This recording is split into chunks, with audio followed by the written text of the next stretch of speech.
Hey everybody, thanks for joining us. We're doing another one of these summer fruit conversations. Today we want to talk about kindness and goodness. And my wife Kristen is here. Hello. Hi. The reason why we wanted to talk about kindness and goodness as a combination is because they're kind of two sides of the same coin or two elements of the same thing. The way that we're defining it is that kindness is the outward actions that I take. Mm-hmm. Goodness is the inward experiences or thoughts or affections that I have. So when goodness overflows from me, kindness is what comes out. Yeah. And when I was thinking about kindness and goodness, the person that came to my mind, thank God, was you, sweet girl. We have a real relationship, by the way, though. You wouldn't always say that about me, but thankfully. You are always kind and always good. The reason why I was attracted to talking to you about this is being kind and cultivating that goodness is challenging when you have a busy life. We have 4 kids, full-time jobs, et cetera, like a lot of people. Yeah. Like a lot of people. And often you hear people say in church, I'd love to do this. I'd love to get involved in that. I'd love to, right. But it just kind of remains outside of people's grasp. What disciplines have you learned or patterns have you learned or anything that help you cultivate kindness and as an overflowing of goodness in your life? Yeah. I mean, I think that there's always excuses or reasons in every single season. And so I remember when we had a newborn and just thinking like, oh my gosh, like how... Which time? The first time. And just, I mean, your life shifts in every single way, but in that way, okay, how can I, let kindness and goodness overflow? Like what opportunities is God putting in front of me in that? And so for a season of time, not specifically right after him, but, after our second was born, I figured out like, okay, one way that I can like show kindness and goodness was through giving meals to people. Like because I was around tons of people that were having babies.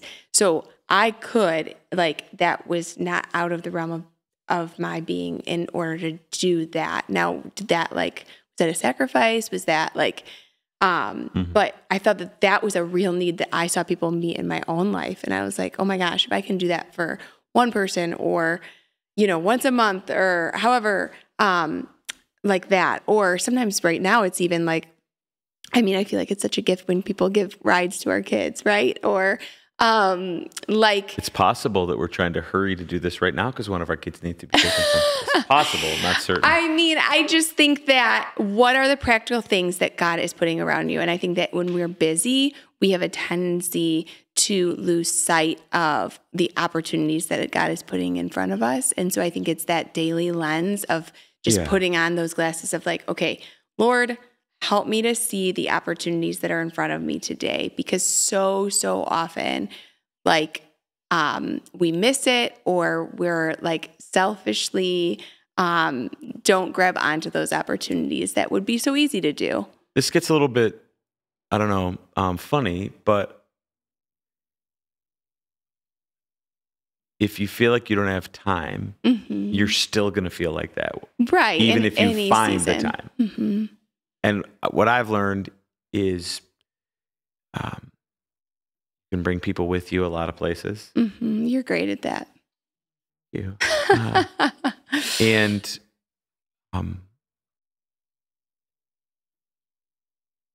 it doesn't take that much time to be kind and make an impact. Like, one thing I know you're really good at is remembering birthdays and remembering people's anniversaries of difficult times or this kind of thing. And it really, if I take the time to like write it down in a place where I'll remember it, how long does it take to send a text? How long does it take to send a couple like words of encouragement? Or we have these, like some friends in our life where every time they go through a transition or we do, a box of cookies shows up or a... Right.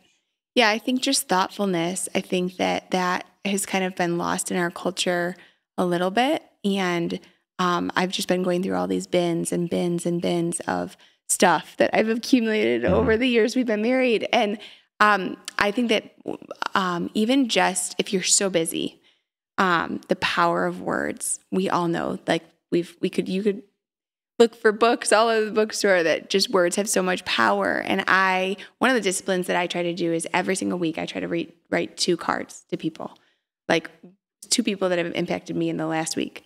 And it takes 2 stamps, 2 envelopes, 2 cards, and it's just like that, whether it's their birthday or in the church or even my kids. I mean, I went through all these notes that my parents wrote me, and just that the power that our words have. I think that can be that's I think our words are reflective in our kindness and our goodness. And so God's given us so much. So why wouldn't we look for opportunities in order to do that to others? Okay, so it's one thing to be kind to all the sweet people at the church here or the kids, but you and I are in a lot of different, there's always like that one mom on the sports team or that one dad at the school or the one person at the church who just always has to say some like negative or crabby thing. I mean, Jesus says this, right? Jesus is like, well, I mean, what do you mean? Table stakes is being nice to people who are nice to you, blessing people who bless you. That's just like human behavior. Right. What's really amazing is when you go out of your way for others. I see you doing that and working on that. Why don't you list some names? No. Who are some people that really annoy you? No. But I see you doing that well. What's happening in your mind? What's happening in your heart? How do we cultivate kindness towards people who drive us crazy? I mean, I really believe and try to work hard at the discipline of forgiveness. We've been forgiven so much. That's part of the goodness of God, right? That's like the number one thing of what he has done for us, that he's forgiven us when we weren't good. Romans 5:8. While we were still sinners, Christ died for us. So if he did that for me when I didn't deserve it and on my best day, then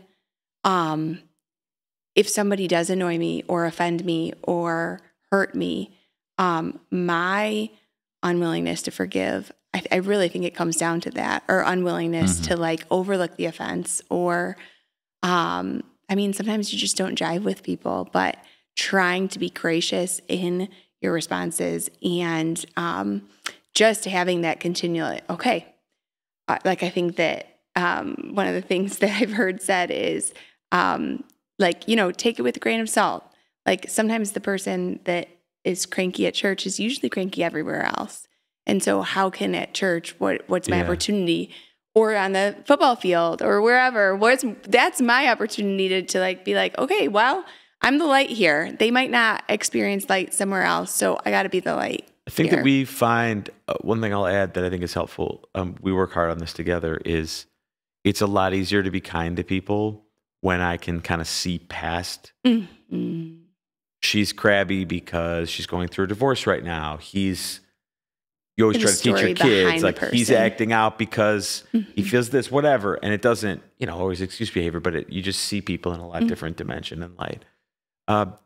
Other thing I wanted to talk about is the ways that our kindness and goodness show up is different with temperament and with personality. Right. I feel like I've seen you observe this because we have very different temperaments and personalities. How do you see that show up? The difference in just the way that God made us, in the way that we exhibit and express kindness and goodness to other people. I mean, I think that people are they know authenticity, right? Like people will call your bluff every day of the week if they feel like what you're doing is just so that you're checking the mark or whatever. And so I think that your kindness and goodness are going to look completely different, just like you and my quiet time, quote unquote, would look completely different because we're 2 different people, and how God made us and equipped us are different. So I think that don't run your race. What is thoughtful? What have you experienced that has been like the goodness through somebody else, or the kindness through somebody else, and try to exhibit that, but don't try to be them. Try to be you. Like you. So like we have a friend, Linda, who works with us here, who like her supersonic special gift is pulling people together that like don't make sense together. Right. Be in a room full of people that you get so nervous. That makes me sweaty. Yes. Yeah, you get so nervous if like people are going to show up at something. Right. Mm-hmm. I like talk to people I don't know all day long, and it doesn't bother me at all. Mm-hmm. But I feel like you have but my weakness often is like my feet. People experience me to always have my feet moving. Like, and right now, moment. Whereas I feel like you have a real gift of making people feel like when you're talking to them, like they're like the only person in the world right now. Which is why like usually I'm already like on my way to the next place after church on Sunday, and I'm like, where's Kristen? Where's Kristen? Where's Kristen? Praying with someone downstairs. And so I guess I just want, maybe you can add some more details to what I'm saying, because I feel like it's always a little easier for the extroverts. God doesn't want us to like show up as some other person. Correct. He wants us to show up as us. Mm-hmm. So even like in your role in the church and your job as being the wife to a pastor, I feel like you've learned a lot of stuff about how to be you. Mm-hmm. Teach us what you have to offer. Well, I wrote about this verse in the newsletter a couple of weeks ago. It talks about goodnewsintheneighborhood.substack.com. Yes, this is not an advertisement. It is that we are his workmanship, created in Christ Jesus, and created for good works. Yeah. And so he has equipped us completely differently, and yet he's called us to this task. I believe like ministry is a calling together, right? But I don't want to get up on that stage and I don't have the ability to lead worship. But I can go downstairs with those kids and I can teach them a lesson, or I can encourage them when I'm sitting in a circle with them, or talk and pray with somebody in the lobby. And so I think that just like we were talking about at the beginning, so often we get these excuses of like, oh my gosh, I can't do this, I can't do this, I can't do this. And it limits what actually God has equipped us to do. And so I think, I think that just stepping into, I believe why you find me here on Sundays later than you is because one of the best gifts that I can give people is the gift of like being present with them. For sure. I so often have to be running with the 4 kids or all their many needs. And I feel like on Sundays, if I can like meet and be present with a person when I've experienced that from somebody, especially when I'm in a deep need, like spiritually or going through something, that has been such a gift. And so I think that if I could pinpoint anything about kindness and goodness, think about the things that you've experienced in your own life to be kindness and goodness. And then trying to like flavor that in the package that you can in who you are and who God's made you to be, and try to give that to other people. It's an awesome way to cultivate the virtues that we're working on this summer. And thank you so much for the time. Glad Good news, everybody. See you soon.